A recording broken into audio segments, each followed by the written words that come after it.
பிறப்பிலிருந்தே வெளிப்புற காது வளர்ச்சியடையாத மிக கடுமையான பிறவி குறைபாட்டால் 16 வயது சிறுவன் பெரும் அவதிப்பட்டு வந்தார்.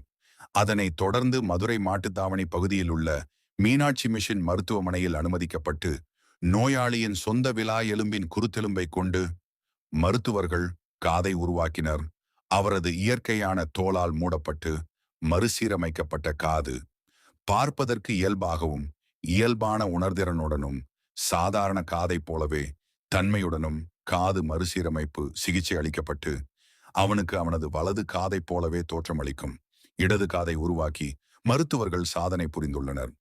நான் மருத்துவர் நாகேஸ்வரன், தலைமை காது மூக்கு தொண்டை மருத்துவராக மீனாட்சி மிஷன் மருத்துவமனையில் கடந்த 22 வருடங்களாக பணியாற்றி வருகிறேன். எங்களுடைய மருத்துவமனைக்கு கடந்த மாதம் 16 வயதுடைய ஆண் நோயாளி ஒருவர் வெளிப்புற காது குறைபாடு காரணமாக அனுமதிக்கப்பட்டார். அவருக்கு பிறவிலே இருந்தே இந்த குறைபாடு இருந்தது. நாங்கள் அவருக்கு வலது காது போலவே இடது காதை சரி செய்தோம். வலது பக்க விலா குருத்தெலும்பை உபயோகப்படுத்தி ஒரே நிலையிலேயே அறுவை சிகிச்சை மேற்கொள்ளப்பட்டது.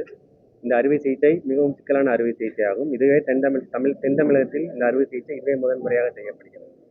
அவருக்கு வலது காதை போலவே இடது காதும் சீரமைக்கப்பட்டது.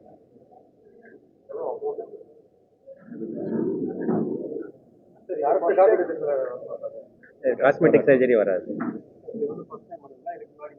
தென் தமிழ்நாட்டில் இதான் முறையா.